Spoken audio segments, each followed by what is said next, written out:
Selamat pagi, siang, sore, dan malam kepada Bapak Boni serta teman-teman saya. Perkenalkan, nama saya adalah Hasiola Michael Arnold dari kelas B2 dengan NIM 2200302091.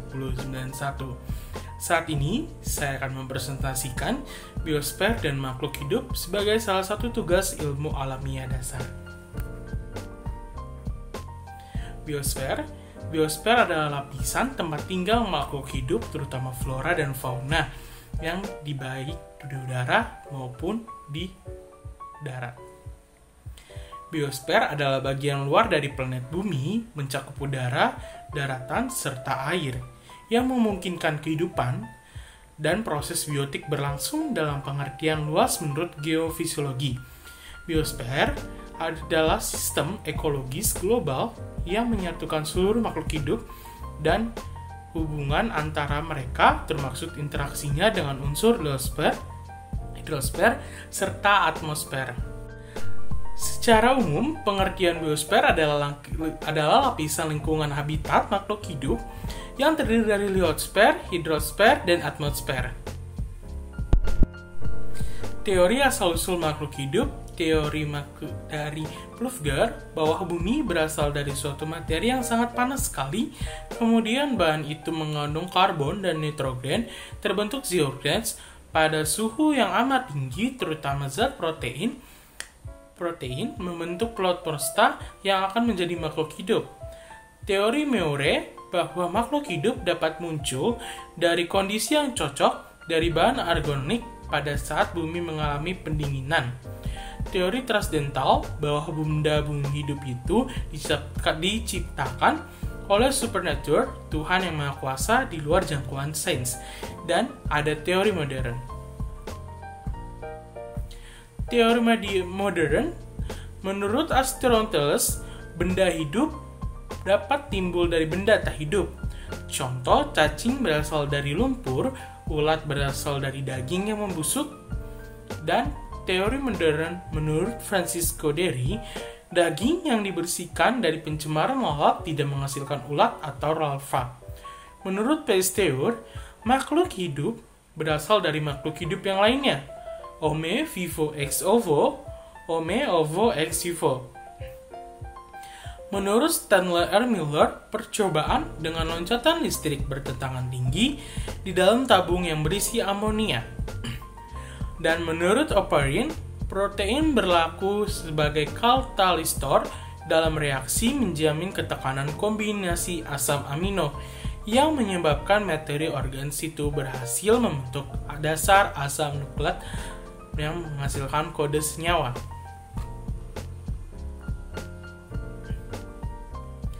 Evolusi kehidupan, Lamarck berpendapat bahwa evolusi merupakan akibat pewarisan sifat induk kepada keturunannya.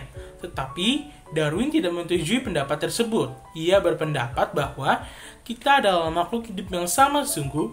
Makhluk yang tidak sama tersebut harus berkompetensi untuk mencari makanan dan hidup. Dan Darwin mengemukakan hukum seleksi alam sebagai penyebab evolusi. 1. Semua makhluk hidup untuk hidup. Yang lestari ialah yang paling kuat. Evolusi manusia dibagi menjadi 4, sifat-sifat dari ordo primata, kera manusia dari Afrika, Homo erectus, serta manusia modern. Sifat-sifat dari ordo primata itu ada apa aja sih? Ada dibagi menjadi 2, manusia serta kera. Kita bahas tentang manusia terlebih dahulu. Manusia Homo sapiens tidak mempergunakan kaki memegang sesuatu karena kaki untuk berjalan, gigi pemakan segala, mata tertuju ke depan, volume tengkorak manusia terlebih kecil dari 900 cc, tulang dahi tidak menonjol, dahi membentuk sudut yang tegak, rahang bawah membentuk dagu yang tajam, tangan pendek dari kera.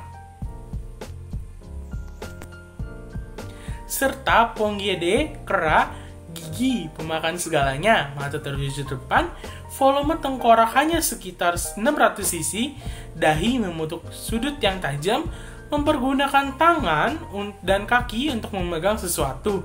Tangan lebih panjang dari manusia. Kera-kera manusia dari Afrika ada Afrensis, Africanus, Robertus, Buceus, serta Homo habilis.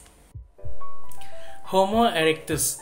Pada tahun 1920, Eugen Dubus, seorang dokter tentara Belanda, menemukan sisa tengkorak tulang paha di Trintil dekat Surakarta, Jawa Tengah. Fosil tersebut diberi nama Princeps erectus yang artinya manusia kera yang tegak.